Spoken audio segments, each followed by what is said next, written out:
itu berasal dari kata lorek dalam bahasa Jawa yang artinya garis gitu.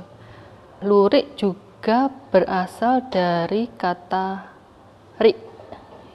Rik itu memiliki makna sebagai pelindung gitu. Cikal bakal lurik itu sudah ditemukan pada situs-situs zaman dulu, seperti misalnya yang ada pada di Candi Borobudur. Di situ sudah digambarkan dari salah satu relief yang di situ menggambarkan orang sedang memakai kain tenun. Pada waktu Sri Sultan Hamengkubuwono yang kelima itu sudah ada lurik itu. Jelas ada, oleh karena kita bisa melihat pada prajurit keraton, yaitu antara lain Patangpuluh, ya, Bergoro Patangpuluh, kemudian Jogokaryo, kemudian Ketanggung, dan Mantri Jeru. Itu sudah menjadi nama yang polanya seperti itu, namanya sesuai dengan nama prajurit itu. Ini yang kami ketahui dengan pasti. Tapi kalau mungkin lebih tua dari itu, ini juga ada kemungkinan juga. Lurik itu dipakai untuk para abdi dalam dan semua sebetulnya. Semuanya saja, termasuk para pangeran itu pakai.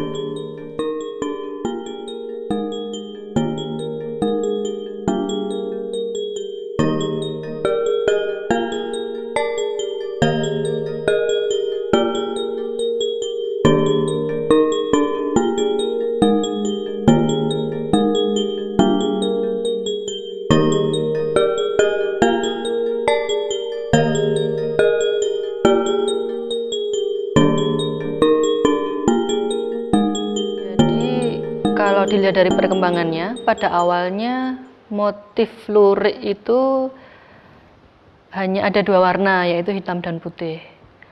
Namun kemudian tidak terbatas pada garis yang lajur saja atau melintang, tetapi ada juga lurik yang merupakan perpaduan antara garis lajur dan garis melintang, sehingga mirip dengan kotak-kotak.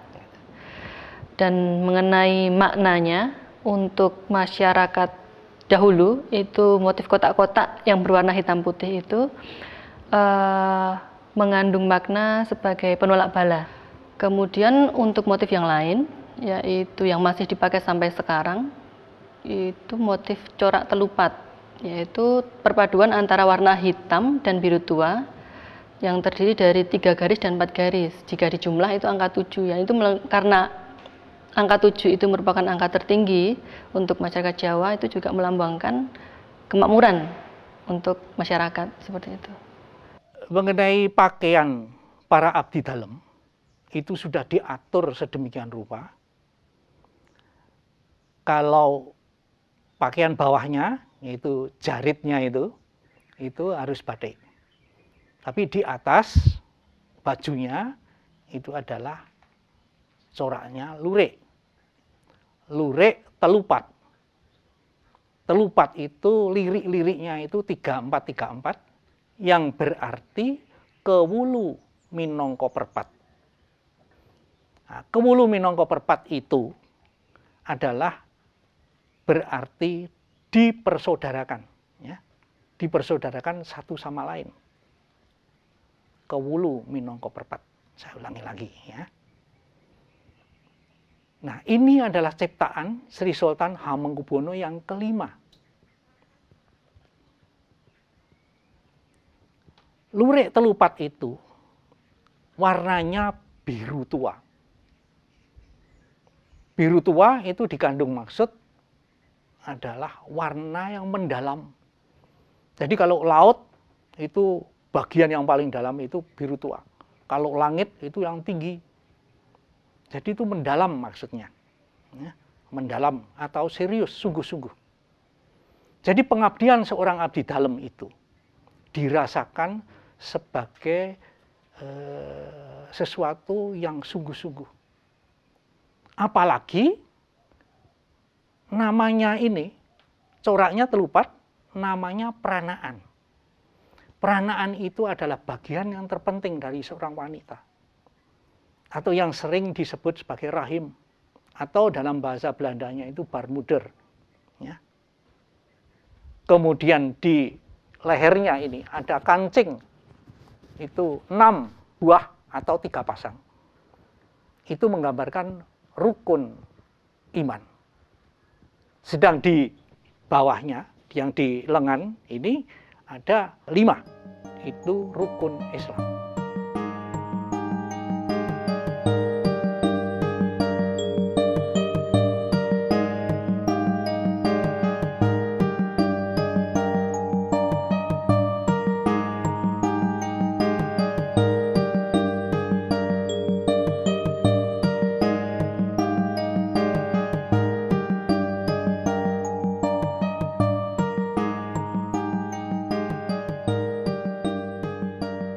Kurnia ini mulai produksi tahun 1962. Dulu dari kakek saya, Pak Dibyo namanya. Dan sampai sekarang bertahan itu dari ada perkembangan ya. Dulu dari berawal dari 3 mesin tenun, kemudian sekedar sampai sekarang ini udah 52 tahun. Kurang lebihnya sekarang udah 30 mesin tenun. Jadi kalau lurik ini sebenarnya sudah mendarah daging buat keluarga kami ya. Jadi kami tetap mempertahankan ini dengan segala prosesnya yang masih tradisional, karena di sini dari awal dari pewarnaan, dari kemudian pemintalan, penyusunan benang istilahnya sekir, kemudian dengan tenun, semuanya masih tradisional, nggak ada campur tangan dengan mesin di situ. Dan itu emang tradisi dari nenek moyang dulu seperti itu, sampai sekarang masih kami pertahankan seperti itu. Karena di sini kami nggak semata-mata buat bekerja untuk mencari profit. Jadi kami di sini juga ada visi untuk muri-uri budaya itu.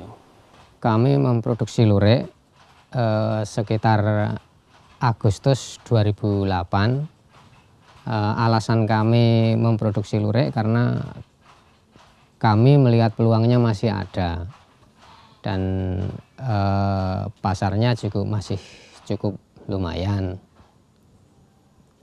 Saya memproduksi lurik sejak 2010 bulan Oktober. Kenapa memproduksi lurik? Karena dulu dapat bantuan dari GTZ.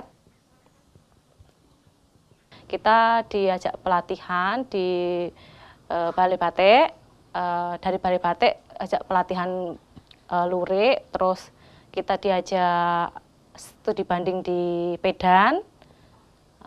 Terus setelah itu kita dibantu alat-alatnya, terus kita yaitu memproduksi lurik sendiri.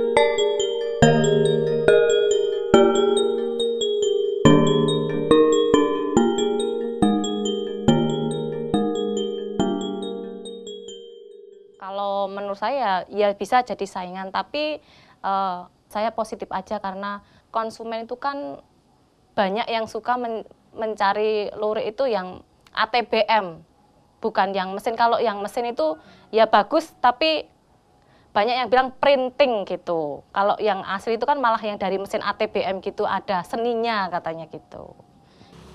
Dengan alat tradisional itu modalnya lebih sedikit, Pak. Modalnya lebih sedikit, pengerjaannya lebih mudah, tapi hanya hasilnya itu kurang cepat, Pak. Kurang cepat dan kurang akurat. Kurang akurat itu dalam arti untuk kualitas itu kurang acek. Tapi kalau kita menggunakan mesin, itu pertama ya, Pak. Pertama itu kualitasnya bisa stabil. Keduanya hasilnya juga lebih banyak, lebih cepat. Nanti ya Pak, kalau itu masing-masing punya pasar sendiri, Pak. Masing-masing punya pasar sendiri dari yang manual atau istilahnya tradisional. Itu ada pasarnya sendiri. Kalau dengan yang mesin ada pasarnya sendiri. Itu karena mereka orang juga nanti yang membeli itu akan memilih, Pak, akan memilih. Kalau khawatir saya kira tidak. Emang kalau dari segi kapasitas kami kalah dengan produksi yang dengan mesin. Cuman kalau dari segi nilai kami tidak kalah karena di sini dengan tradisional ini kami ada nilai-nilai budaya yang kami jual di situ.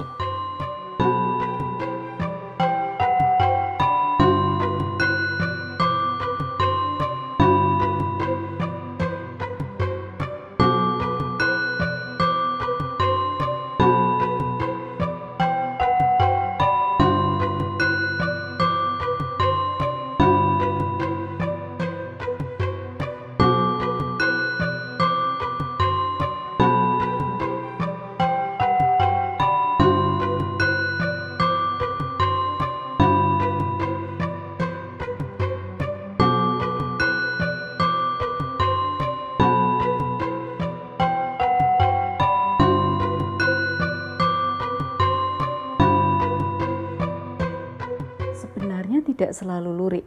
Jadi di dalam saya membuat baju, membuat busana, tidak selalu menggunakan bahan lurik.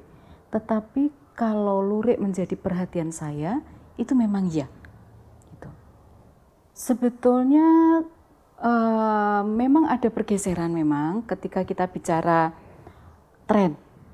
Kalau dulu kemewahan itu memang diwakili oleh segala sesuatu yang sifatnya gemerlap. Tetapi ada kecenderungan saat ini dan ke depan, kemewahan itu diwakili oleh hal-hal yang langka. Dan sekarang ini kesederhanaan itu mulai langka. Dan lurik saya senang karena dia sangat sederhana.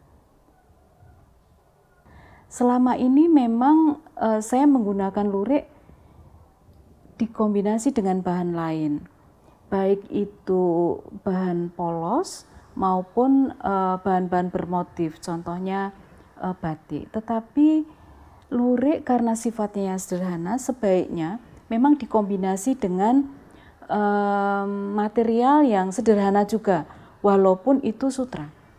Sutra bukan sutra yang satin, yang mengkilat, tetapi yang doff, itu akan lebih menarik, sehingga menonjolkan motif lurik itu sendiri.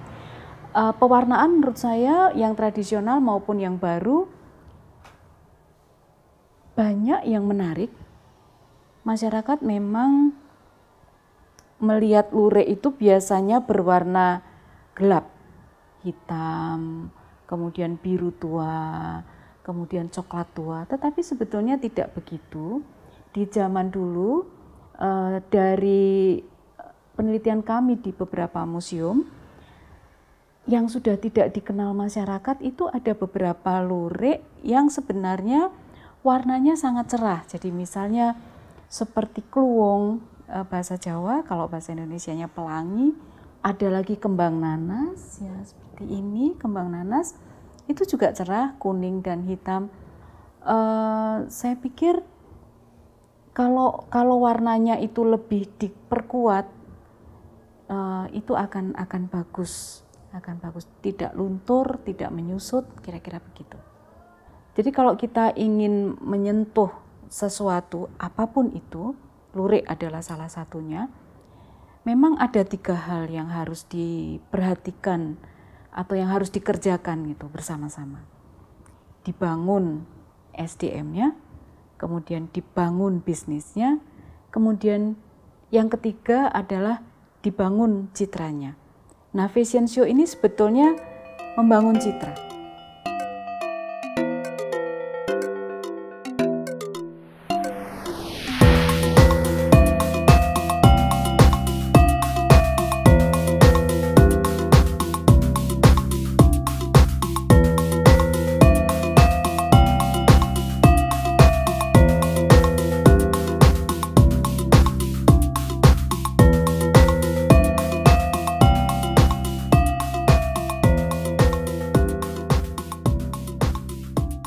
Dan untuk saat ini saja sebetulnya pasarnya bagus, Mas. Sebetulnya ada. Ini kemarin saya juga ada teman yang menawari pasar ya, dibawa ke luar negeri, terutama Arab ya, ke Arab. Tapi kami juga masih kesulitan dalam hal permodalan sama yang dibutuhkan.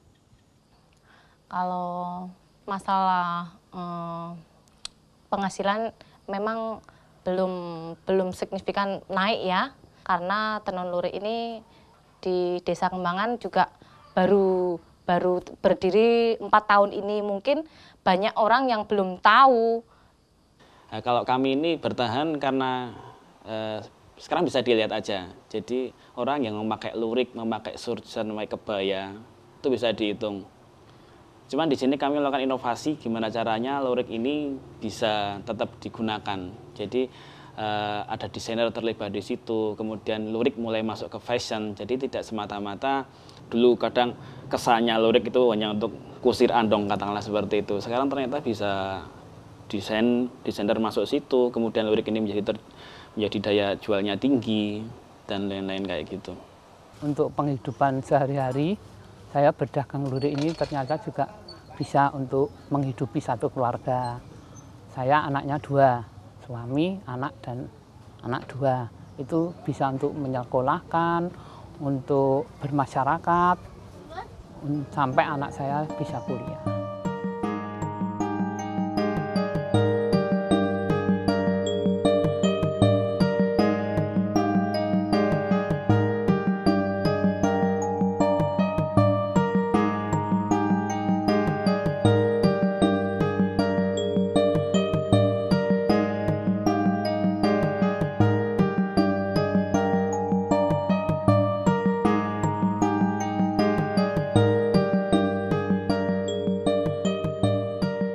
Harapan saya, meskipun dulu ini lurik memiliki makna yang sangat dalam, yang pada intinya yaitu merupakan kesederhanaan. Harapan saya untuk masa sekarang pun makna tersebut masih dapat diterapkan atau diteruskan kepada generasi yang akan datang.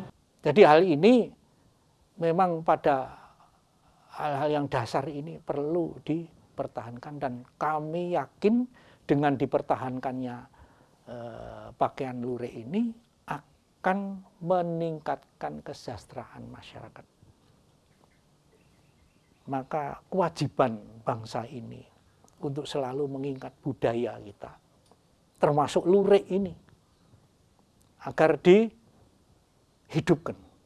Sehingga kita harus yakin bahwa kalau pemerintah ini mau melindungi perusahaan-perusahaan ini, insya Allah nanti akan timbul kreasi-kreasi yang bisa menarik selera masyarakat dan sekaligus akan menghidupkan kebudayaan lurik ini. Sebetulnya harapannya besar banget. Karena di lingkup dunia fashion itu ada satu motif di Irlandia, tartan. Itu